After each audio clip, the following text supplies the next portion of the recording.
I've made the decision to start fresh without you." Those words lingered in the air of the fancy restaurant where we had come together to celebrate my daughter's college graduation.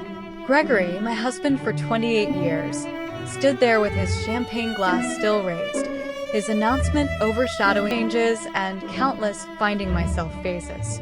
I raised our brilliant daughter, Amelia, who was sitting next to me now, her graduation cap still on her head, her face frozen in shock.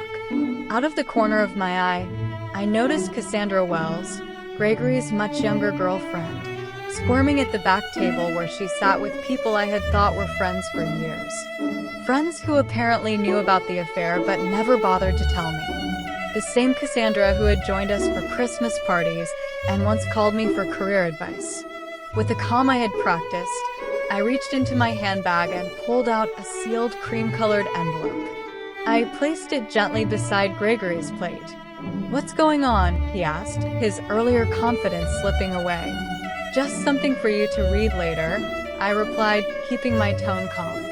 I turned to Amelia, who looked like she might faint. I kissed her cheek gently. "I'm so proud of you, sweetheart. Today is all about your achievement." Then, I stood up, smoothed out my dress, and faced our astonished guests. "Please enjoy your meal. I hope you all have a lovely afternoon." With that, I strode out of the restaurant, my head held high, feeling the weight of 50 pairs of eyes on me. The heavy door swung shut behind me, muffling the start of anxious whispers. Outside, the sweltering Augusta summer heat hit me like a wave, but I embraced it. For the first time in years, I felt like I could breathe again. I heard the restaurant door swing open and slam shut, followed by Gregory's voice, no longer self-assured, but now high-pitched and frantic. "Bianca, what on earth is this? What have you done?" I kept walking, allowing a small smile to creep onto my face. The envelope I had given him was just the start of my carefully crafted revenge, one I had been plotting for months. I had always been the practical one in our marriage. While Gregory chased big dreams and took risks, I was the one ensuring our family had stability. I saved for Amelia's education while Gregory made poor investments in his friend's restaurant. I worked extra hours as a finance manager at Truvanta Corporation when his midlife crisis led him to leave his steady job to pursue his passion for selling handcrafted furniture. IT was a passion that fizzled out after about 6 months, leaving him feeling bored. Meanwhile, my own dream of starting a financial consultancy for women was stuck on the back burner. I kept telling myself that once Amelia graduated and once Gregory found some stability, I could finally pursue it. But 3 months ago, I started noticing some oddities in our joint accounts, small transfers to an unfamiliar account. After 2 decades of managing our family finances, these discrepancies were like flashing red lights. I could have confronted Gregory right away, but something held me back. Maybe it was my gut feeling. Or maybe it was the growing distance that had developed between us over the past year. Instead, I decided to dig a little deeper. What I uncovered was far worse than I had anticipated. Gregory had been quietly siphoning off funds to a separate account for over a year.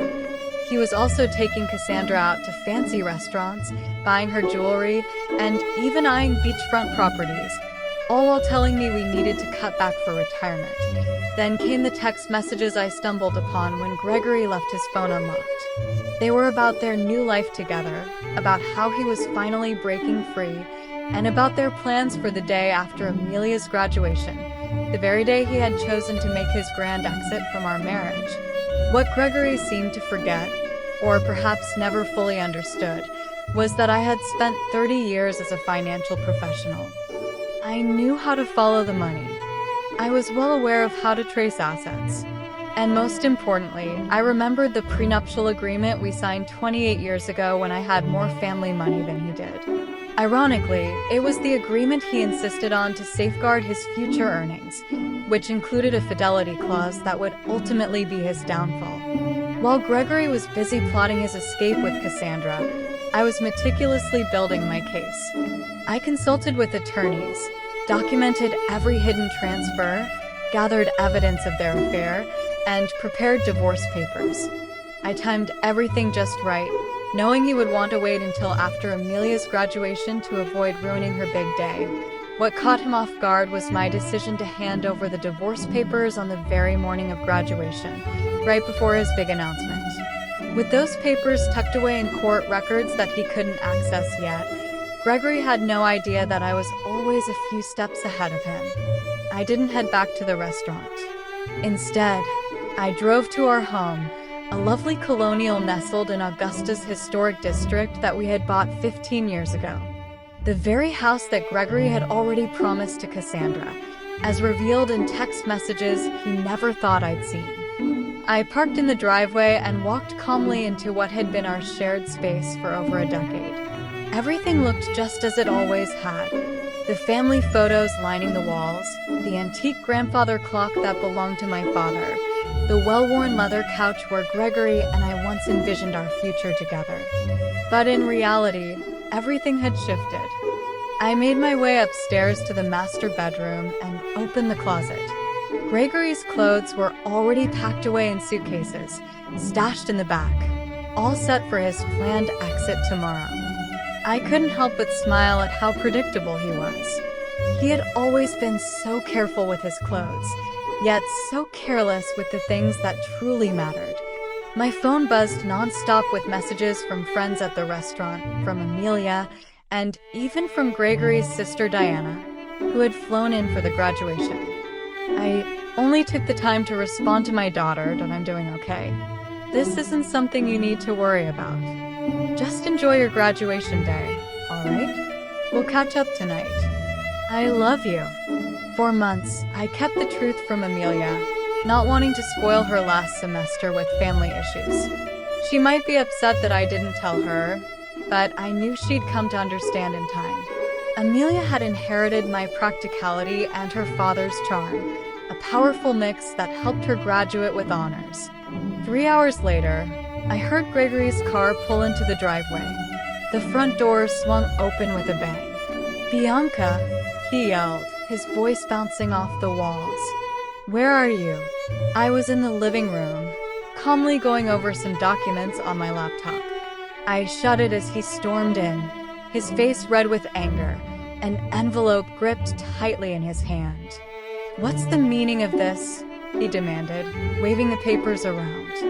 "You chose today of all days to serve me with divorce papers." I thought it fit perfectly with your plans, I replied coolly. "You wanted to start fresh, and I'm just helping you make that happen. You had no right to do this." "I had every right," I interrupted, my voice steady. "Just like you had every right to choose Cassandra. We all make choices, Gregory." "The prenup expired years ago," he said, a smug tone creeping into his voice. "Any lawyer will tell you that." I let a small smile slip. Actually, it didn't. Section 12 clearly states that the fidelity clause